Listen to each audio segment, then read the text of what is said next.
فيغفر لمن يشاء ويعذب من يشاء والله على كل شيء قدير.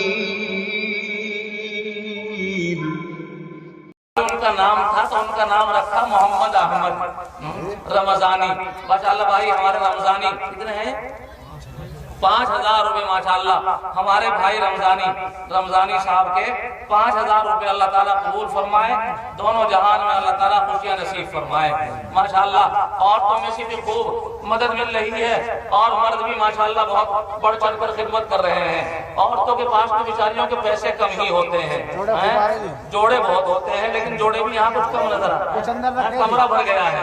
ہمارے حضرت الحاج قاری ماشاءاللہ حاجی صاحب فرما رہے ہیں محمد صاحب کہ کمرہ بھرا ہوا ہے. کپڑے تو ان کے زندگی میں بھی زائد ہیں اور جب دنیا سے رخصت ہوں گے ہم سب اس وقت بھی زائد ہی ہیں. مردوں کو تو 3 کپڑوں میں لپیٹ کر رخصت کر دیتے ہیں اور ان کے تو 5 کپڑے ہوتے ہیں. کپڑے ان پہ زائد ہوتے ہیں. اور یہ سنت, یہ روایت جو چلی آ رہی ہے, یہ ہمارے مولانا عابد حسین صاحب جان آبادی اللہ ان کی قبر کو نور سے منور فرمائے, انہوں نے اس سنت کو جاری کیا تھا.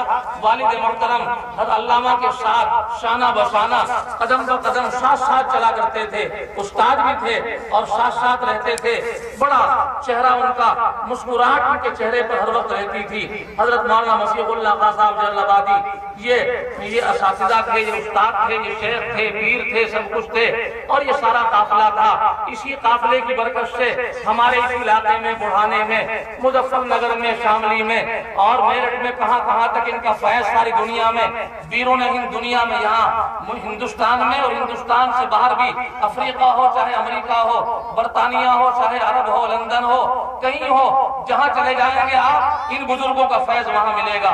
اللہ تعالیٰ ان کی قبر کو نور سے منور فرمائے. انہی کا فیض ہے, انہی کی برکتیں ہیں, انہی کی محنتوں کا ثمرہ ہے جو آج ہم یہاں بڑھانے میں, اس بڑھانے کی سرزمین پر ہمارے الحاج مولانا نور محمد صاحب, حاجی نور محمد صاحب کی شکل میں ماشاءاللہ انہی کا نور یہ چمک رہا ہے. آپ حضرات کو ماشاءاللہ بڑے محنتی, بہت اچھے مستعد اللہ نے آپ کو آدمی دے دیے ہیں. اللہ ہمیں ان کی قدردانی کی توفیق عطا فرمائے. یقیناً یہ ہمارے لیے بہت بڑا ذریعہ ہے, ہمارے لیے بہت بڑا سبب ہے. ہمارے بچوں کو ہمارے لیے آنکھوں کی ٹھنڈک بنانے کے لیے, ہمارے بچوں کے ذہنوں کو, ہمارے بچوں کے دلوں میں قرآن کریم کو اتارنے کا یہ اللہ نے ہمیں غیب سے ایک فرشتہ دے دیا ہے. غیب سے اللہ نے ہمیں ایک بہترین انسان دے دیا ہے. اللہ تعالیٰ ان کی عمر میں برکت نصیب فرمائے اور ان کے ساتھ ساتھ ان کے شانہ بشانہ, ان کے قدم بقدم چل کر اللہ تعالیٰ ہمیں ان کے ہاتھوں کو مضبوط کرنے کی توفیق عطا فرمائے.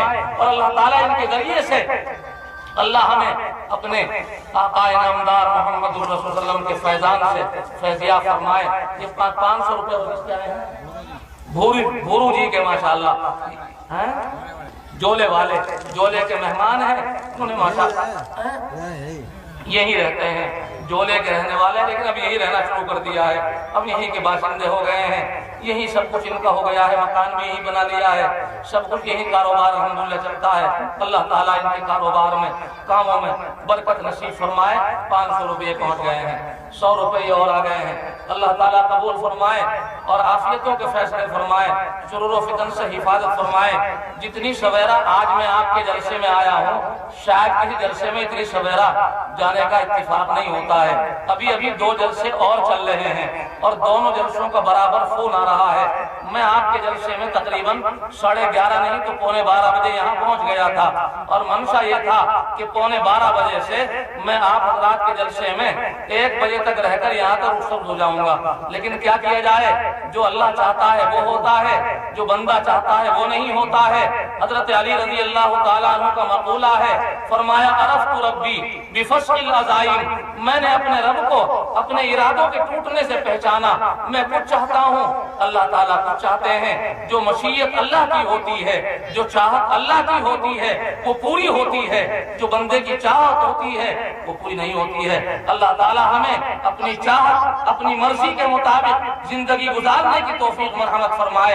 حضرت مولانا محمد عمر پالن پوری رحمت اللہ علیہ، ان کا بیان ہوا کرتا تھا مرکز میں، دلی مرکز میں تبلیغی جماعت کا جو مرکز ہے، جہاں نظام الدین جس کو ساری دنیا جانتی ہے، والد محترم حضرت علامہ نور اللہ مرقدہ کے ساتھ بارہا وہاں جانا ہوا، لیکن جب وہاں صبح کو ان کی تقریر کا پروگرام ہوتا تھا، مولانا محمد عمر پالن پوری رحمت اللہ علیہ کا، وہ اپنی تقریر کی جگہ والد محترم حضرت علامہ کی تقریر کراتے اور وہیں بیٹھ جاتے، اور بیٹھنے کے بعد برابر سنتے، اور سننے کے بعد پھر جب کھانے میں بیٹھتے تو کھانے کے دوران بھی والد محترم سے حدیثوں کے حوالے کھانے کے دوران پڑھتے کھاتے بھی حدیثوں کے حوالے لکھا کرتے تھے، حدیث پوچھ کر لکھتے رہتے تھے۔ حضرت مولانا محمد عمر پالن پوری رحمت اللہ علیہ وہ اپنے بیان میں ایک بات فرمایا کرتے تھے، منشا اور اللہ کی مرضی، اس پر مجھے یاد آ گئی ہے، میں یہی تو عرض کر رہا تھا کہ اللہ کی مرضی، اللہ کا منشا جو ہوتا ہے وہی پورا ہوتا ہے، بندہ جو چاہتا ہے وہ نہیں ہوتا ہے، بندے کا جو من چاہتا ہے وہ نہیں ہو سکتا ہے، جو اللہ چاہتا ہے وہ ضرور ہوتا ہے، وہ پورا ہو کر رہتا ہے۔ حضرت مولانا محمد عمر پالن پوری رحمت اللہ علیہ اپنی تقریر کے دوران ایک جملہ ہمیشہ اپنی تقریر میں فرمایا کرتے تھے، اور والد محترم حضرت علامہ نور اللہ مرقدہ سے بارہا سنا کہ بڑے حضرات جو ہوتے ہیں، یہ بزرگ حضرات جو ہوتے ہیں، ان کی مجلسوں میں بعض دفعے ایک منٹ میں وہ بات مل جاتی ہے جو برسوں کے مطالعے سے نہیں ملتی۔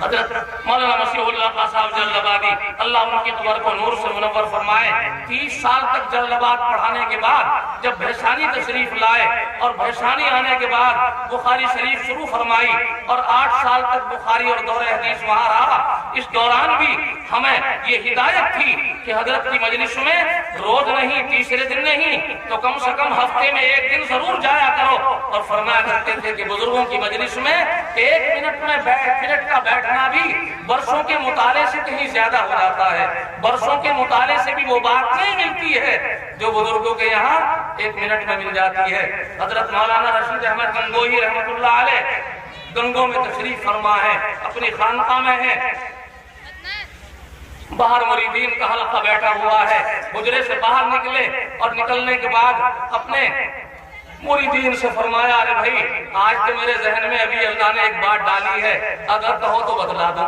اگر کہو تو بتلا دوں۔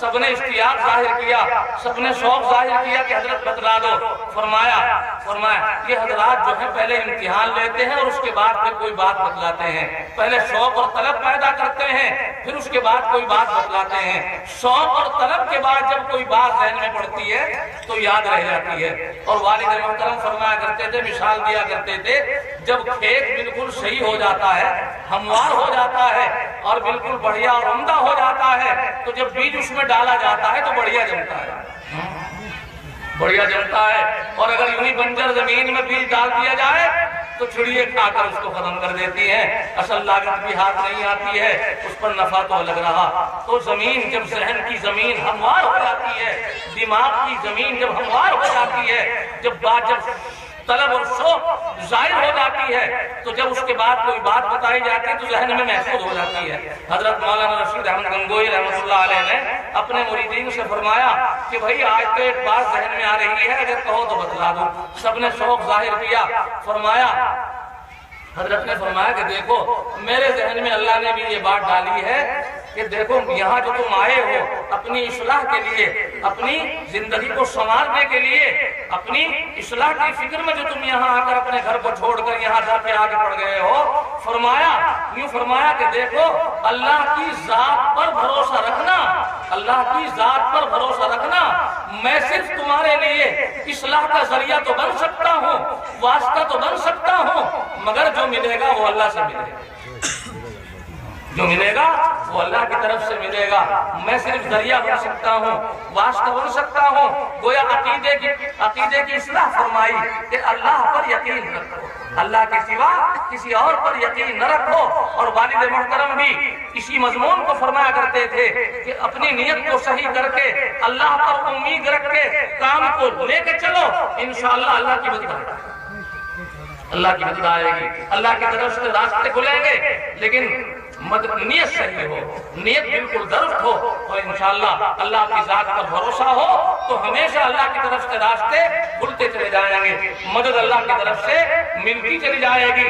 ہمت مردہ مدد خدا، جب آدمی ہمت کرتا ہے، یوسف علیہ السلام نے ہمت کی اور چلے تو اللہ کی مدد آئی تو سارے تالے کھلے کہ نہیں کھلے؟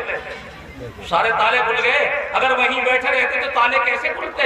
نہیں، اس امت کو اس بات کا سبق دیا گیا ہے کہ تم محنت کرو، اور محنت کرنے کے بعد اللہ کی ذات پر بھروسہ رکھو۔ بھروسہ رکھنے کا مطلب یہ نہیں ہے کہ صرف گھر بیٹھ جاؤ اور کچھ نہ کرو، نہیں، سب کچھ کرو، ساری محنت کرو، اسباب کے درجے میں تمام محنتوں کو کرنے کے بعد اللہ کی ذات پر بھروسہ رکھو تو انشاءاللہ اللہ کی مدد ہے۔ مدرسہ کھولو، مدرسہ کھولو، مدرسے میں بچوں کو لے کے بیٹھو اور پھر دیکھو اللہ کی مدد کرتا ہے، اللہ کی ذات پر بھروسہ۔ اللہ ہمیں یہ عقیدہ، اللہ عقیدے کی پختگی اللہ ہم کو نصیب فرمائے، ہمارا عقیدہ و مضبوطی نصیب فرمائے۔ تو حضرت مولانا رشید احمد گنگوئی رحمۃ اللہ علیہ نے فرمایا کہ دیکھو اللہ کے سوا کسی سے امید نہ رکھنا، اور فرمایا مجھ سے بھی امید نہ رکھنا، مجھ سے بھی امید نہ رکھنا، مجھ سے جو کچھ تمہیں مل جائے یہ مت سمجھنا کہ مجھ سے ملا ہے، نہیں، میں صرف ذریعہ ہوں، واسطہ ہوں، اصل ذات اللہ کی ہے۔ تو حضرت مولانا محمد عمر پالن پوری رحمۃ اللہ علیہ کی بات وہ دل کی چاہت پر یاد آ گئی تھی۔ وہ اپنی تقریر میں، اپنے بیان میں فرمایا کرتے تھے، دیکھو یہ دنیا کی زندگی بڑی مختصر سی زندگی ہے، یہ دنیا کی زندگی مختصر سی زندگی ہے، اصل زندگی جو ہے وہ آخرت کی زندگی ہے، وہ جنت کی زندگی ہے، وہ وہاں کی ہمیشہ کی زندگی ہے، وہ ختم ہونے والی نہیں ہے۔ یوں فرمایا کرتے تھے عقل مند آدمی وہ ہے جو اس دنیا کی زندگی کو تو رب چاہی گزار لے، رب چاہی گزار لے۔ اگر دنیا کی زندگی ہم نے رب چاہی گزاری تو آخرت کی زندگی من چاہی مل جائے گی، من چاہی مل جائے گی۔ اور اگر ہم نے دنیا کی زندگی من چاہی گزاری، جو جی میں آیا وہی کیا، جو من نے چاہا، جو نفس، جس چیز کا نفس میں تقاضا ہوا اسی کو کر ڈالا، تو آخرت کی زندگی رب چاہی گزارنا پڑے گی۔ بتاؤ کون سی زندگی فائدہ مند ہے؟ یہ دنیا کی زندگی جو ہے، اس دنیا کی زندگی کو ہمیں چاہیے کہ ہم رب چاہی گزاریں تاکہ آخرت کی زندگی من چاہی مل جائے اور وہ چیز مل جائے جس کا قرآن نے ہمیں وعدہ کیا ہے۔ وَلَكُمْ فِيهَا مَا تَشْتَهِيهِ الْأَنفُسُ وَتَلَذُّ الْأَعْيُنُ وَأَنْتُمْ فِيهَا خَالِدُونَ۔ جو تمہاری آنکھوں کو اچھا لگے گا، جو تمہارے دل کو، من کو بھائے گا، وہی چیز تمہیں وہاں مل جائے گی، لیکن کب ملے گی؟ جب اس دنیا کی زندگی کو ہم رب چاہی گزاریں گے۔ اللہ مجھے اور آپ کو سننے سے اور بولنے سے زیادہ عمل کی توفیق نصیب فرمائے۔ زمانہ بڑے شوق سے سن رہا تھا، زمانہ بڑے شوق سے سن رہا تھا، ہم ہی سو گئے داستان کہتے کہتے۔ اللہ مجھے اور آپ کو کہنے سننے سے زیادہ توفیق عمل نصیب فرمائے۔ اور والد محترم علامہ نور اللہ مرقدہ کی وہ آخری بات دہرا کر کے رخصت ہو رہا ہوں۔ یوں فرمایا کرتے تھے، مولانا نے جو اخیر میں فرمائی تھی، ہمارے الحاج قاری محمد صاحب نے جو فرمائی تھی کہ والد صاحب فرمایا کرتے تھے، ایک بار میں نے بھی اپنے کانوں سے سنا ہے، حضرت مولانا سید محمد اطہر صاحب بھی تشریف فرما ہے، ان کے کانوں نے بھی سنا ہوگا۔ وہ فرمایا کرتے تھے ہمیشہ کہ بچے مدرسے میں بھیجو، بچے مدرسے میں بھیجو، اور اتنے بچے مدرسے میں بھیجو کہ درسگاہیں ناکافی ہو جائیں اور استاد بھی ناکافی ہو جائیں، استادوں کے بڑھانے کی بھی ضرورت محسوس ہونے لگے اور درسگاہوں کے بڑھانے کی ضرورت بھی محسوس ہونے لگے۔ تم اتنے بچے مدرسے میں بھیجو۔ آج بڑھانے میں یہی مدرسہ تھوڑا ہی ہے، بہت سارے مدرسے ہیں، لیکن اگر سروے کرو اور بڑھانے کی سرزمین پر گشت لگا کے اور غور و فکر کر کے دیکھو تو سارے بچے ابھی مدرسوں میں نہیں آئے ہیں۔ ہم اپنے محلے میں ہی گشت لگائیں، اپنے محلے کا سروے کریں کہ کتنے بچے مدرسے میں نہیں آئے ہیں اور کتنے آ گئے ہیں۔ جتنے نہیں آئے ہیں ان تمام بچوں کو انشاءاللہ ہم مدرسے میں بھیجنے کی کوشش کریں۔ رہا قرضے کا مسئلہ، انشاءاللہ یہ قرضہ بھی جب قرآن کریم کی محنت میں ہم لگیں گے اور پڑھنے اور پڑھانے میں نیتوں کی اصلاح کے ساتھ محنت سے لگیں گے تو انشاءاللہ قرآن کی برکت سے میرا وعدہ ہے اور اللہ کی ذات پر مجھے یقین ہے، جب اخلاص کے ساتھ قرآن پر محنت ہوگی تو قرآن کی برکت سے انشاءاللہ اس تمام قرضے کی ادائیگی غیب سے اللہ خود بخود ہوگی۔ ہماری نیت یہ ہو کہ ہمارے بچے یہ پڑھنے والے بنے، ہمارے بچوں کے سینوں میں قرآن آئے، یہ ہمارے بچے یہ قرآن پڑھنے والے بنے، ہماری نیت ہو۔ میں تو تمام ذمہ داروں سے اور تمام بچوں کے والدین سے ہمیشہ جلسے میں یہ کہا کرتا ہوں، والد صاحب کی یہ بات مجھے یاد رہتی ہے، فرمایا کرتے تھے کہ یوں تو ہمیں سب کی ضرورت ہے، یوں تو ہمیں سب کی ضرورت ہے، ہمیں تو ڈاکٹروں کی بھی ضرورت ہے، فرمایا کرتے تھے ہمیں انجینئروں کی بھی ضرورت ہے، فرمایا کرتے تھے ہمیں وکیلوں کی بھی ضرورت ہے، ہمیں بیرسٹروں کی بھی ضرورت ہے، ہمیں ججوں کی بھی ضرورت ہے، ہمیں اسکولوں کی بھی ضرورت ہے، ہمیں کالجوں کی بھی ضرورت ہے، ہمیں یونیورسٹیوں کی بھی ضرورت ہے۔ ہمارے بچے کالج میں بھی پڑھیں، یونیورسٹی میں بھی پڑھیں، ہمارے بچے جغرافیہ بھی پڑھیں، ہمارے بچے وکالت بھی پڑھیں، ہمارے بچے انگریزی بھی پڑھیں، ہمارے بچے ہندی